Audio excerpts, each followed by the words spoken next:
So we spent a week in the Bristol Employment Tribunal from the 21st to the 24th of September. And this week on October the 7th, we had the result from Judge Reed sitting in the Employment Tribunal, and the two members of the panel, Mrs. England and Miss Maidment.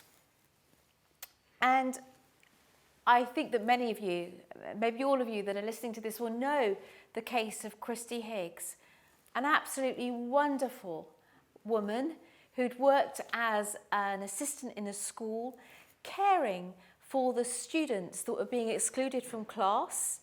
And she was well loved in that school. The students loved her. She loved her work. 7 years in the school. She was a local lass, as she described herself. She'd been, in fact, to that school. She loved the school. And indeed, students, since she's left, have come up the street and hug her. They miss her. Isn't it extraordinary that that woman, Kristie Higgs, for posting in her private Facebook account concerns about relationships and sex education in her younger son's primary school, books that would promote homosexuality, promote transgenderism, books that weren't particularly known. No one had shown up to the information meeting where the books were shown, where a red crayon becomes a blue crayon, normalising and sexualising children at a pretty young age. She was concerned about that. And she posted a petition and posted concerns about those books. Now, a friend of hers, on her private Facebook account, contacted the headmaster of Farmers School, Mr. Evans, and said, someone who works in your school, Kristie Higgs, holds these homophobic, transphobic views. Now, what did Mr. Evans do? Did he call Kristie in and say, what's going on here? Can I have a look at the posts? Someone's complained. What should we do about it? No. He said to the person that contacted him, who's remained anonymous, completely anonymous, since the complaint was made at the beginning of 2019, he said, go and find out some more things. So go back into the Facebook group and snoop on your friend. And this person came back with something else of similar vein, concerned about relationships and sex education. Then what happened next? Did Mr. Evans, the headmaster of Farmers School, go back to Kristie and say, now what's going on here? Can we have a chat about this? No.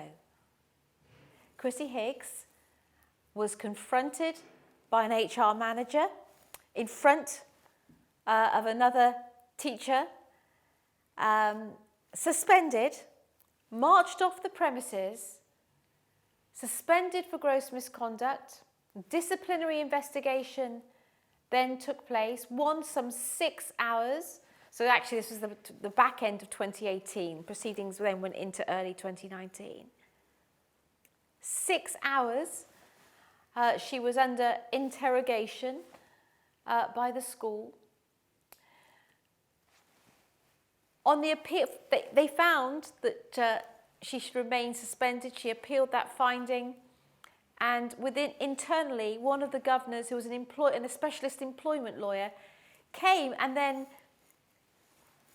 wrongly outlined the law to the rest of the panel, and this was all evidenced in court. We heard all about this, and this is all going to come out as time goes on.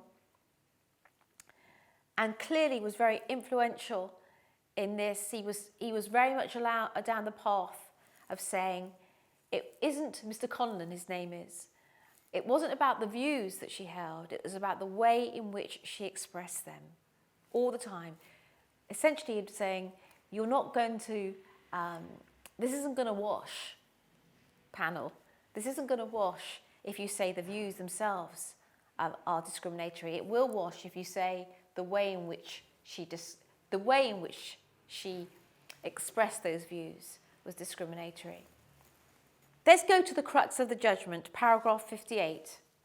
The letter of dismissal for gross misconduct makes a number of references to the email of complaint. Remember, the complainant remained anonymous, pointing out that the claimant took offence and described the posts as homophobic and prejudiced against the LGBT community. The letter also talks of the language in the posts as being inflammatory and quite extreme. Then, in paragraph 61, although not stated as clearly and simply as this, the act of which we concluded Mrs. Higgs was accused and eventually found guilty was posting items on Facebook that might reasonably lead people who read her post to conclude that she was homophobic and transphobic. The behaviour the school felt had the potential for a negative impact in relation to various groups of people, namely pupils, parents, staff and the wider community. It was a suspicion that she had done so that brought about the entire process. So let's think about this. We have no evidence was presented that anyone was harmed. There was no evidence that the school was brought into disrepute or that anyone was upset apart from this one anonymous complainant who was her friend. That no pupil had complained. No one knew about it. Just this complaint. No one knew about it. Paragraph 63. We concluded that not only the dismissal, but the entire proceedings against Mrs. Higgs were motivated by a concern on the part of the school that by reason of her posts, she would be perceived as holding unacceptable views in relation to gay and trans people, views which in fact she vehemently denied that she did hold and which they accepted, that she wasn't unloving, that she wasn't hateful. So, in short, they say, paragraph 64, that action was not on the ground of the beliefs, but rather for a completely different reason, namely that as a result of her actions, she might reasonably be perceived as holding beliefs that would not qualify for protection within the Equality Act. And as we say, beliefs that she denied having.